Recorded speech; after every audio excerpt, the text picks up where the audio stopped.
happening? It's your boy Yuse here with another episode of the Yuse Libri show. I'm here with the 22 immutable laws of branding. Immutable meaning unchangeable or unchanging or just like fixed over time. And it is written by Ries and Ries. And I read the first chapter. I found it very interesting. The first chapter was the law of expansion.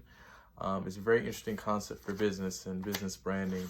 Essentially, their point was, they say the power of a brand is inversely proportional to its scope. Now, I found this very interesting because when you think of scope, I feel like you think that a brand becomes stronger the more versatile and the more multifaceted it becomes, the more subsidiary it owns. But they argue the opposite. They make various points contrasting various companies. For example, they started out with the comparison between Chevrolet and Ford. Apparently, Chevrolet used to be one of the strongest leading automotive companies and manufacturers, and they were surpassed by Ford due to what they believe is excessive line expansion. They think that they created too many models and they didn't really hunker down and focus, and it diminished their brand power over time. And I thought that was a very interesting concept. They made points. I think they mentioned some percentages in regards to how much their sales differentiated. Not on that one, but they also they mentioned American Express, how apparently they used to be a very premier credit card line, and they had maybe a few credit card options available.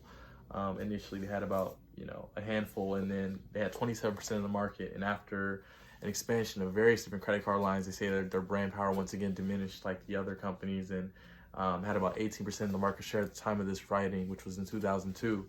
And so Levi Strauss was also mentioned. They said that at one point they had 31% of the market, and then once they increased their various types of jeans, it went down to 19% of the market. And then they also mentioned apparently they did some work consulting. These are two consultants. They have a consulting firm, marketing consulting firm based out of Atlanta, Ries, and they said that apparently, I believe they consulted with Procter & Gamble on their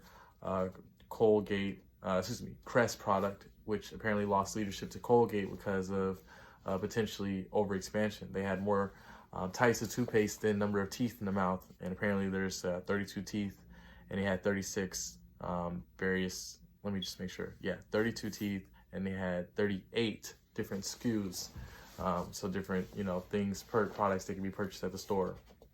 And so I thought they were very interesting points. Let me kind of wrap up with the last point they made. They also, I think, made some points in regard to like the branding name and how sometimes there's a tendency for big companies to use like the mega brand effect, but essentially they use their overarching parenting name, their conglomerate name, their the parenting organization's name on top of the individual brand name.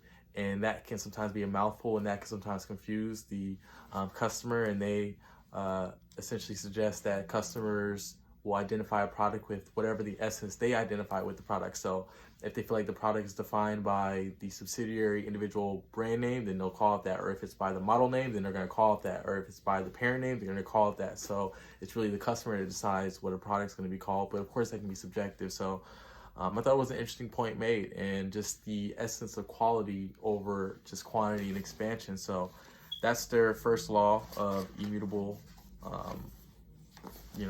branding tidbits. So I thought it was a very interesting first chapter. This book was published in 2002. I'm going to continue reading on.